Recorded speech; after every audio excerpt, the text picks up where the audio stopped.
In this video, I'm going to show you how you could fix supinatous with one exercise. Hey guys, welcome back. This is Grown and Healthy, the channel where we explore self-improvement through movement. Now, one of the issues that you're going to face when you're trying to remediate the issues that you have with your feet is going to be what they call supinatous, which is when you are unable to bring your big toe down past the sole of your foot. So you're not able to extend it down. Now, a few people can probably flex it when they're standing up, but they're gonna have a hard time controlling it because they lack the dexterity, the foot function. This is also one of the reasons why you'll find that people will walk with a duck foot is because they're having a hard time actually landing and contacting the ground with the ball of their big toe first. They'll find a way to maneuver around that by turning their foot externally. That over time becomes a myriad of problems, as I've explained on other videos on this channel.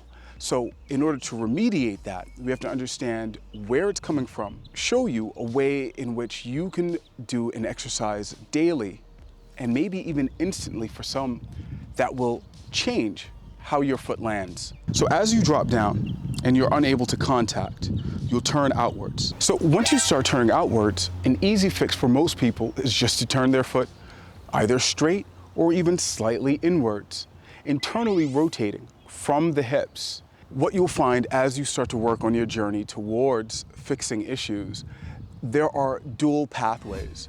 So while we call it a foot issue, the problem may stem from the hips, from the groin, and at certain times, it may be from the foot, but more than likely, it's from the hip alignment and the patterns that you've developed. Through interoception, you can determine where the problems are, where the choke points, so to speak, of the issues are stemming from. So in this case of supinatous, I've explained that you can use myofascial techniques, gua sha, Graston, lacrosse ball rolling on the sides of the peroneal and the tibialis muscles. But I'm going to give you a drill right now that may be an instant game changer for you. So follow along as I show you. You want to find a wall for support, and you want to slightly internally rotate your feet from the hips. Don't just squeeze the feet over. That's a different drill altogether. We are going to turn in from the hips. That means our knees are going over the third toe. This alignment, now we are going to then raise a calf raise up the wall, sliding up the wall with this calf raise. Now, once you feel that, you'll be able to determine the balance of the ball of your big toe. Now, if you feel that one side is more powerful or stable than the other, then that is the cue that this exercise might be of benefit to you. So you're gonna stay on your toes, slightly bent knees, and what we wanna do is develop enough knee flexion to where the knees go over the toes. And through this, we are going to now stretch the hamstrings by hinging at the hips. So think belly first, going down, not rounding at the false hip, which is the low back. We are actually, and that's why we're using the wall as support, because as you can straighten the legs, contact the wall with your butt, and then allow the tension of the wall to adhere to your butt so you can hinge. Now, again, we're going to put the knees over the toes, and then we are going to press into the balls of our feet, pressing both. And one is going to be weaker than the other if you suffer from a imbalance in terms of one arch is higher than the other. One is going to suffer. So for me, my weaker one is the left foot. It may be the right, it may be the left for you. For me, it's the left. So I have to intentionally press down on this left foot, squeezing and pressing.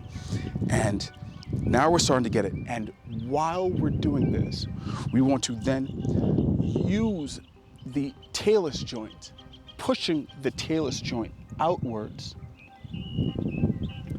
right? As we perform this, and we're holding this. This is a static stretch. And we're gonna hold this while pressing out. And then we're going to lead with the stomach, right? Remember, we're not gonna balance out onto the outer edge of our feet. We're staying onto the center. And what you're going to find is that you are going to need to use your groin in order to keep these feet together or to press them together. You're gonna have to use your groin to hold the position and to bring the feet together. Once you start this, you're going to feel a weakness or a sensation in either side, both sides of your groin. This is an immediate indicator to tell you that the dual pathway that we're talking about, the parallel pathways, that your issue with feet is not even your feet. You're gonna find that it is your muscles, such as the sartorius, your gracilis. Those are the ones that are actually holding you back from your best movement. Through pressing down on your feet, you are activating your peroneals. You're giving your peroneals no other chance than to actually work. You're forcing them to work because now they are disconnected from the usual gait pattern of which you would then outturn. And they will then slacken and conform to that walk. But if you get into this position, you're gonna find immediately where the weak points are.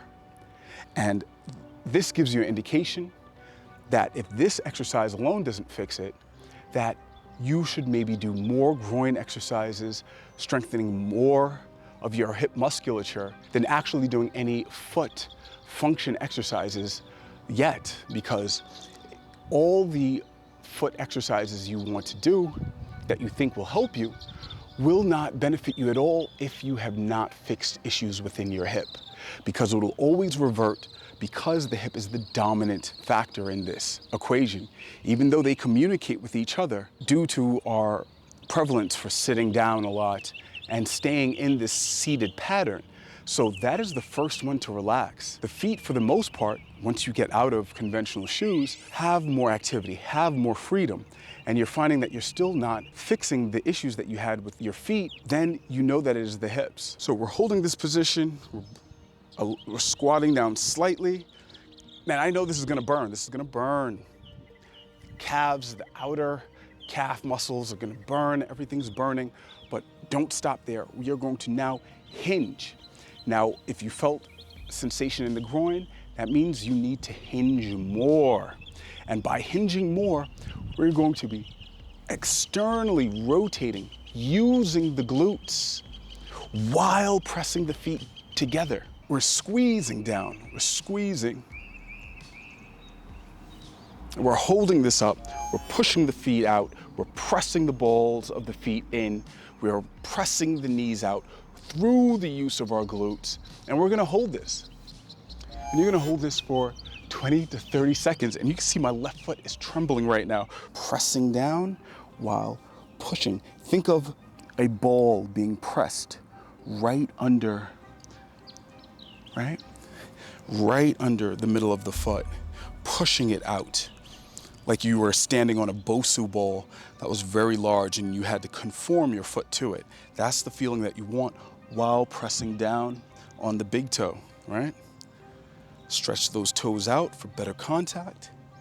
Then we're going to lean forward through the hip. And as you develop, as you start, this is a great hamstring stretch also, just in case you wanted to, in case you feel tension in the hamstrings, that's because it's an excellent hamstring stretch.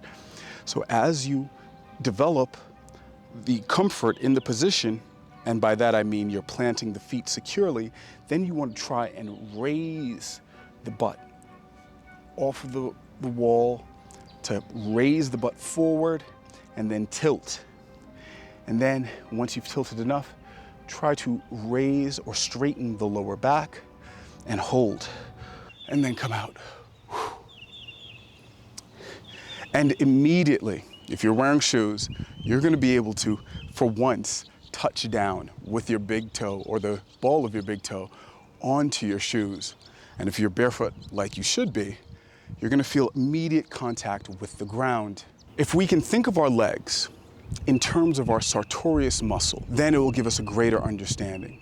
To understand that the leg and the way that we use it within the gait pattern is more of a spiral and less of sticks in parallel. And the usage of the musculature to internally rotate, because that was the sensation that you felt in the groin, these are the muscles that are supposed to be used to internally rotate through your gait pattern. Trust me, you'll feel immediate relief, or at least ground contact, after trying this drill. Depending on the severity of your feet, at least within one session of 3 to 5 sets of at least 20 seconds minimum to maybe even a minute if you can hold it, you're gonna have that immediate sensation of ground contact. That should let you know that you're on the right track. Now, we're gonna go further into the sartorius and the groin in other videos, but I just wanted to give you a quick tool that I believe will help you. This has been Grown and Healthy, the channel where we explore self-improvement through movement. Thanks for watching.